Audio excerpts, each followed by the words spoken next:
என்னப்பா அநியாயமா இருக்கு? 7 ரூபாய்க்கு வித்த முட்டை இப்ப இந்த விலை விக்கிற. இது பாவம், அநியாயம். மேல இருந்து ஒருத்தன் பார்த்துக்கிட்டு தான் இருக்கான். மேல இருக்கிறவன் பார்க்கறக்காகத்தான் நான் 9 ரூபான்னு போட்டேன். அது அவனுக்கு 6 ரூபாய் மாதிரி தோணும். அதனால அவன் எனக்கு ஒன்றும் பண்ண மாட்டான். சார், என்னோட நாய் காணாம போயிடுச்சு. அப்படியா? பேப்பர்ல விளம்பரம் கொடுத்தாச்சா? சாரி சார், என் நாய்க்கு எழுத படிக்க தெரியாது. புலவரே, உங்கள் பாடலும் என் கஜானாவும் ஒன்று. எப்படி மன்னா? இரண்டிலும் பொருள் இல்லை. என்ன சார், இன்டர்வியூ பண்ணாம என் முகத்தையே பார்த்துக்கிட்டு இருக்கீங்க? இது நேர்முக தேர்வாமா, கொஞ்சம் பேசாம இரு. ஸ்கூல்ல நேற்று டீச்சரை எதிர்த்து பேசுனியா? உனக்கு பயமே கிடையாதா? நீதானம்மா டீச்சருக்கு பயப்படாதேன்னு சொன்னேன். நான் எப்படா உங்ககிட்ட சொன்னேன்? கடவுளை தவிர வேற யாருக்கும் பயப்படாதேன்னு சொன்னியே, ஞாபகம் இல்லையா உனக்கு? ஆத்தல மாதிரியே புள்ள, விளங்கும் வீடு. எதுக்குடா அவனை அடிச்ச? 3 வருஷத்துக்கு முன்னாடி என்ன தேவாங்கன்னு திட்டினான்டா அவன். சரி, அதுக்கு இப்ப ஏன் அடிக்கிறேன்? நான் நேத்து தான் தேவாங்க பார்த்தேன்.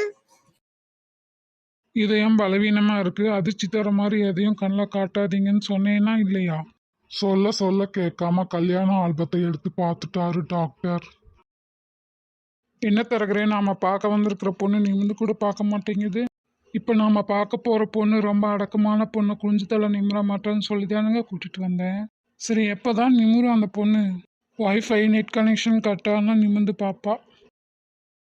நெஞ்சு வலின்னு சொன்னியே, எக்ஸ்ரே எடுத்தியா? எக்ஸ்ரே எடுத்த நீ தான் என் இதயத்தில் இருக்கேன்னு எல்லாருக்கும் தெரிஞ்சிடும் பேபி. நம்ம கிட்ட காசு வாங்கலாம்னு நினைக்கிறாளோ கஞ்ச பிசினாரி. 10 பைசா செலவு பண்ண மாட்டா. என்னவா பதில் சொல்றா ஐயா? ஒரு 10 நிமிஷம் இன்சூரன்ஸ் ஏஜென்ட் கிட்ட பேசினா உயிரோட இருக்கிறத விட செத்தாதான் ரொம்ப பெனிஃபிட்ஸ்னு யோசிக்க வச்சிடுறாங்கப்பா. யார் பேசினாலும் காதில் வாங்கக்கூடாதா? காதை ரெண்டையும் நான் துண்டு போட்டு கட்டி மறைச்சிருக்கேன்.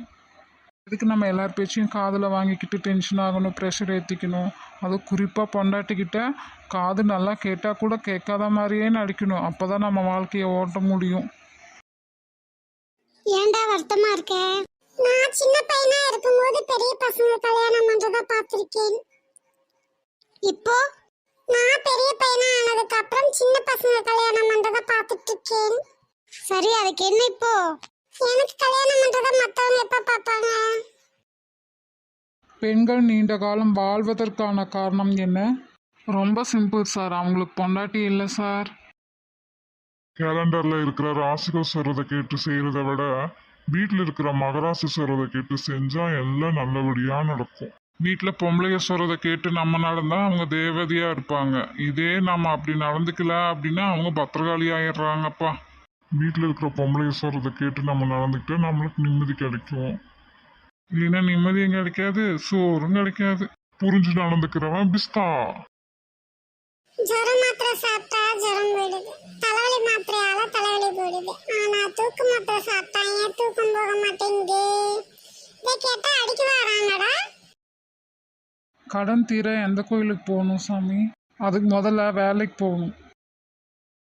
நியூஸ் பாத்தீங்களாடா? கொல்லிமலையில ஒரு அம்மா ஆவியுடன் நேரடியா பேசுதாமாடா.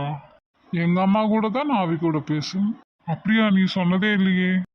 இட்லி வெந்துருச்சான்னு பார்க்கும்போதே சீக்கிரம் வெந்து தொலை, எம்பிட்டு நேரமா வேகிறேன்னு நேருக்கு நேராக கேட்கும். என் லவர் கிட்ட என் லவர் சொன்னேன், எனக்கு 5 ரூபா தான் வேஸ்ட், அவ தான் பாவம், அவளுக்கு 500 ரூபா வேஸ்ட். எப்படி உனக்கு 5 ரூபா, அவளுக்கு 500 ரூபா வேஸ்ட்? எனக்கு ஐ லவ் யூ சொன்ன ஒரு பூ மட்டும்தான் வேஸ்ட், ஆனா அவளுக்கு தான் செருப்பு பிஞ்சிடுச்சுடா. வாங்கின அடிய பையப்புல எப்படி சொல்லுது பாருங்க. அண்ணா, எங்கன்னா ஒர்க் பண்றீங்க? நான் ஒரு கம்பெனில அட்மினா ஒர்க் பண்றேன். உங்க கம்பெனில சொல்லி எனக்கு ஒரு வேலை வாங்கி தரீங்களா? நானே இன்ஸ்டாகிராம் அட்மினா இருக்கேன். இவன் வேற, என் சூழ்நிலை புரியாது. சரி தம்பி, முயற்சி பண்ணி பார்க்கறேன். தேங்க்ஸ்ண்ணா. இருக்கட்டும் இருக்கட்டும். என் ஆளு சாரி கட்டி தேவதை மாதிரி இருந்தா தெரியுமா? நீ எப்ப பார்த்த? அவ புருஷங்களோட தலைப்பொங்கலுக்கு வந்து இருந்தாடா, அப்ப பார்த்தேன். என்னடா பண்ணிட்டு இருக்க? கொசுவை கொன்னுட்டு இருக்கேன். எத்தனை கொசுவை கொன்னிருக்க? பெண் கொசு 4, ஆண் கொசு 2. எப்படிடா ஆண் கொசு பெண் கொசுன்னு கண்டுபிடிச்ச? ரொம்ப சிம்பிள். 4 கொசு கண்ணாடி முன்னாடி நின்னுட்டு இருந்துச்சு, அது பெண் கொசு. 2 கொசு பீர் பாட்டில் மேல இருந்துச்சு, அது ஆண் கொசு. எங்க கடை துணிக்கு 1 வருஷம் கேரண்டி. அதுக்கப்புறம் பாத்திர கடைக்காரங்கிட்ட கொடுங்க, அவன் கரண்டி தருவான். நீடித்த வாழ்வுக்கு என்ன வழி சார்? கல்யாணம் பண்ணிக்கோங்க. கல்யாணம் பண்ணிக்கிட்டா நீண்ட நாள் வாழ்வு கிடைக்குமா? இல்லை, இந்த மாதிரி நீண்ட நாள் வாழணுங்கிற எண்ணமே வராது.